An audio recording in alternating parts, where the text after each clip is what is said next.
Hey everybody, it's Ron from Pick Dawgz, and this is Ron's Rundown. We're going to go over the MLB games scheduled for Wednesday, May 31st, 2023.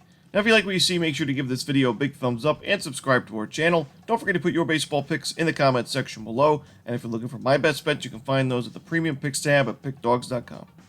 Alrighty, let's get into it. Here are the games for the final day of May in Major League Baseball. First up, it's the Texas Rangers taking on the Detroit Tigers. We're going to see Dane Dunning going for the Rangers. No official starter for the Tigers right now. We see that with a few games for Wednesday's card. But, Dane Dunning's pitching well so far in 2023. A 4-0 record, a 1.67 ERA. However, there are some regression concerns in his game. I mean, he has the lowest strikeout rate of his career so far this year, 5.44 Ks per nine. His ground ball percentage is good, but it's less than it was in 2022 and 2021. And right now he has a 4.59 xFIP. And when you look at some of the other numbers like expected batting average, he's in the bottom 33rd percentile. Obviously, very, the bottom 10th percentile in K rate, but bottom 11th and 8th in whiff and chase rate. So really, don't expect too many strikeouts from Dunning in the future. His velocity's down. He's giving up some sharp contact as well, even though he's avoiding barrels. I do think the Tigers could get to him early on. I think he's a little bit overvalued in a spot like this. So give me the Detroit Tigers on the money line at home. Next up, it's the Los Angeles Angels taking on the Chicago White Sox. Jaime Barria and Lance Lynn are your starters in this one. Barria last year really took a step in the right direction out of the bullpen for the Angels, as he had a 2.61 ERA in the 79 and the third innings of work for Los Angeles. This season, he started out of the bullpen as well, pitched well so far. He got a start, pitched well in that one. And, to me, when you look at his numbers, he's in the top 95th percentile in average exit velocity, 96th in hard hit percentage and barrel percentage, so he's not giving up sharp contact, not giving up many base hits. His strikeout rate's good. To me, he's a right-handed pitcher. The White Sox haven't been great against righties this year. I think Barria could pitch well in this game, even though we've seen him struggle in the starting pitching role at times, earlier in his career. He's just in really good form going into this start. On the other side, Lance Lynn's just been very inconsistent. It's tough to know what you're going to get from Lance Lynn. Either his control's off or he's giving up sharp contact and home runs. To me, the Angels are hitting righties very well, so I got to take the Los Angeles Angels here against Lance Lynn and the Chicago White Sox bullpen. So give me the Angels on the money line. Next up, we see the Tampa Bay Rays taking on the Chicago Cubs. We're going to see Zach Eflin and Justin Steele on the mound in this one. Justin Steele coming off one of his worst starts of the season against the Cincinnati Reds. A 9-0 loss for Chicago in that one. He went 3 2/3 innings, giving up 10 base hits and 6 total runs. 5 of those were earned. 4 strikeouts in that game, and no home runs and no walks, but just a lot of base hits allowed. And now you're facing a Tampa Bay Rays lineup that's just really tough to face as a lefty. The Rays in the month of May, number 2 in baseball in team OPS, number 2 in isolated power against those left-handed pitchers. So, I just don't really love this spot for Justin Steele in terms of a bounce-back outing. And Zach Eflin, his last start, even though he did not pick up a single strikeout in the 7 innings against the Blue Jays, he only gave up 1 earned run, and his ground ball pitches were really working. He's an efficient pitcher. I mean, he doesn't really throw a lot of pitches. That's why we see him go deep into games. We've seen him go 7 innings or more in 3 of his 5 starts in the month of May. But last game against the Blue Jays, a very, very tough lineup to face as a righty. Eflin had an 18-8 ground ball to fly ball ratio. I like him in this spot more than Justin Steele, so give me the Tampa Bay Rays on the money line. Next up, we see the Cleveland Guardians taking on the Baltimore Orioles. Shane Bieber going for the Guardians. No official starter for the O's right now. Shane Bieber, I still worry about his game going forward because you look at his numbers. I mean, he's 4-3 with a win-loss record, 3.04 ERA. Looks like he's having a good season, but his strikeout rate, the lowest in his career by far, 6.21 Ks per nine this season. Only 2 strikeouts in his last start against the Cardinals in 6 2/3 innings of work. 4 walks to go with it in that game and 5 base hits as well. Bieber's got that 3.04 ERA, but a 4.9 expected ERA, 4.35 xFIP. Although Cedric Mullins is out of the lineup for the Orioles, what looks like for, a little bit after the injury, the Orioles still have pretty good numbers as a team offensively against right-handed pitchers in the month of May. Top 15 in both team OPS and isolated power against right-handed pitchers. I think they're going to get to Bieber here, and I do think regression is inevitable. Give me the Baltimore Orioles on the money line at Camden Yards. Next up, we see the Atlanta Braves taking on the Oakland Athletics. We're going to see Jared Schuster and James Caprillion on the mound in this one. Another spot where, I think the Braves are going to win this game, but the price is just out of hand. I cannot lay a minus 200 price with Jared Schuster on the mound, who's got a 5.33 ERA. His last start giving up 3 earned runs in 5 2/3 innings with 3 walks to go with it. The Braves in the last 5 starts that Schuster has made are 1-4 on the money line. So, I do think that the Oakland A's could put up a few runs on Schuster early in this game, But I also think the Braves will be able to get to James Caprillion, who has struggled mightily in 2023, an 0-5 record at the major league level with an 8.45 ERA. His last start, 4 earned runs, one unearned run, 8 base hits in 5 innings with 2 walks to go with it. It looked like Caprillion was sharpening up, and then he struggled yet again in his last game. And the A's are 1-4 on the money line in Caprillion's last 5 starts. So to me, I think we're going to see a lot of offense in this game, especially the Oakland A's bullpen has not been very good this season. So give me the over in Atlanta, Oakland.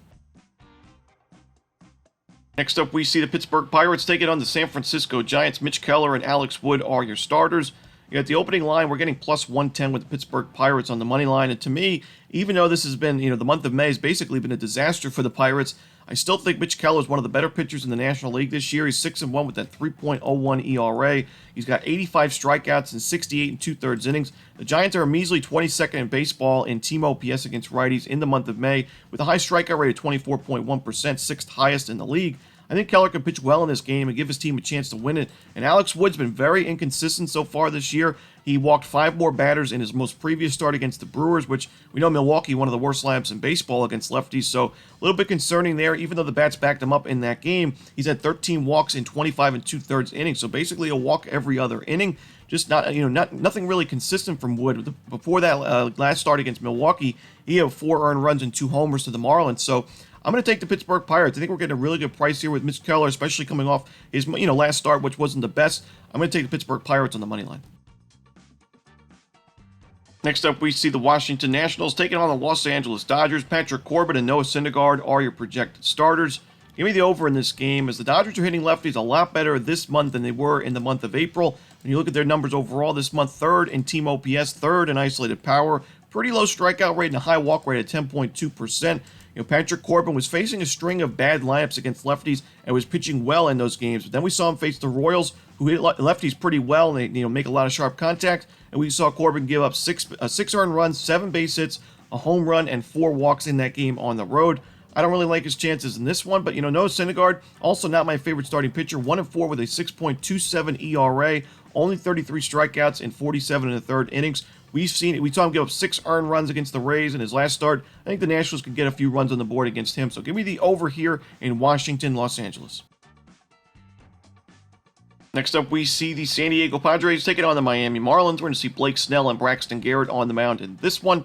So 2 teams that hit lefties pretty well and 2 teams that have lefty starting pitchers in this ball game. Both teams in the month of May, top 10 in team OPS and isolated power against left-handed pitchers. The Padres have better power numbers. The Marlins better on-base numbers. But, to me, Blake Snell's control is really hit or miss. I mean, when you look at his last start, 4 walks against the Washington Nationals.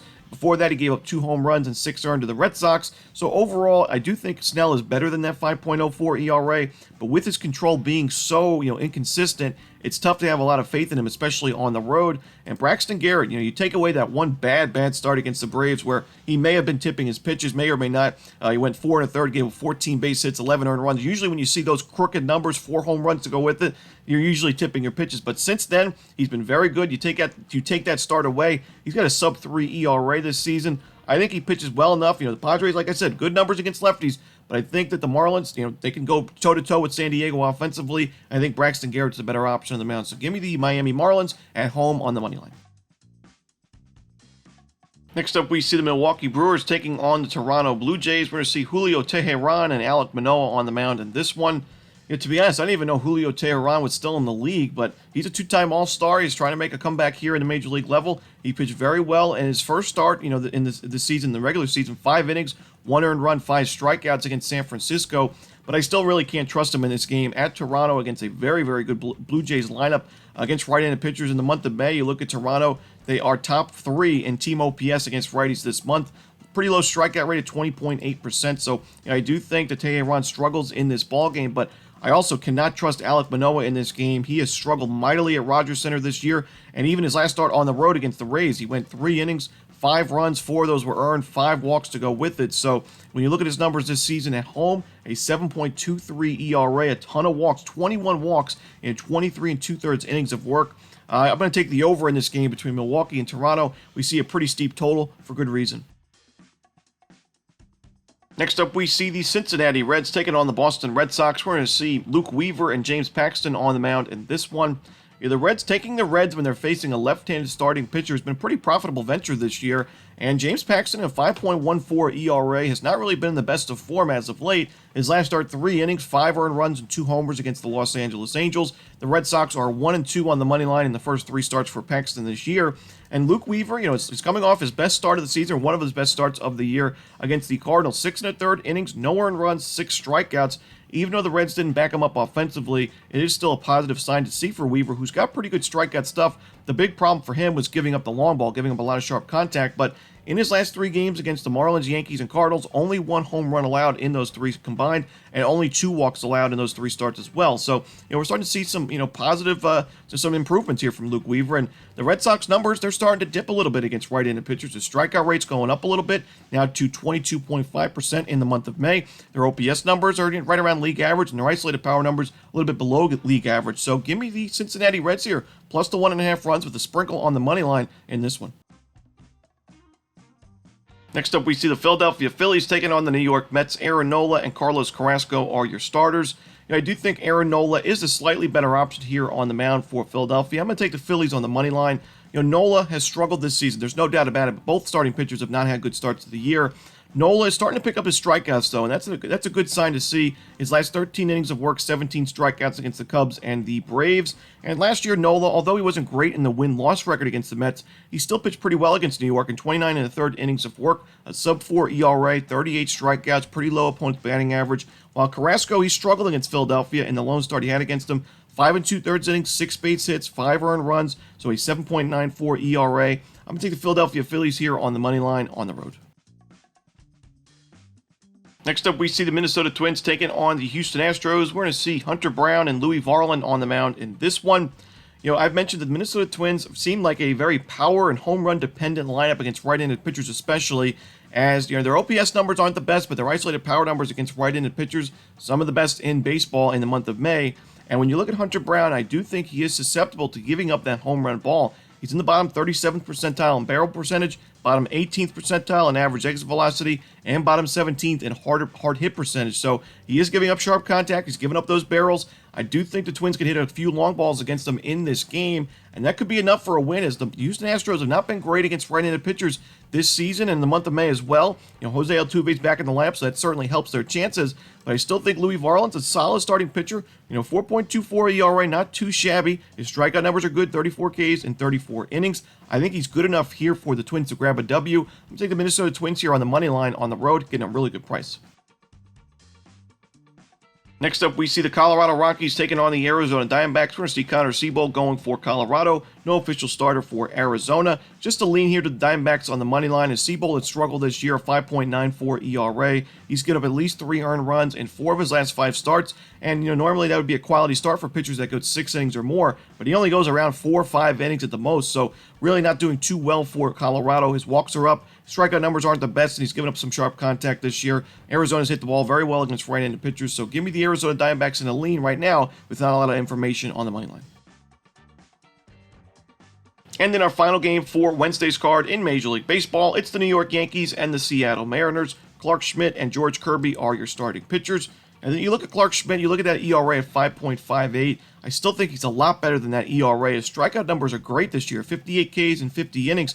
And really, outside of a few just really bad performances, games like against the Tampa Bay Rays and against the Texas Rangers, where he gave 5 earned and 7 earned, he's actually been a pretty solid starting pitcher in this Yankees rotation. You look at his last 2 starts against the Orioles and the Reds, he went 10 innings combined, giving up only 3 earned runs with 10 strikeouts, no home runs. He hasn't given up a single home run in his last 3 starts and only 1 home run in the month of May combined, 25 innings of work. So I think he's really making a lot of improvements and developing well in this Yankees rotation. The Mariners offense has been very hit or miss this season, and George Kirby, we saw him give up, probably his worst start of the season against the Pittsburgh Pirates. 7 earned runs, 9 base hits, 4 home runs in that game. He's given up 5 home runs now in his last 2 starts combined.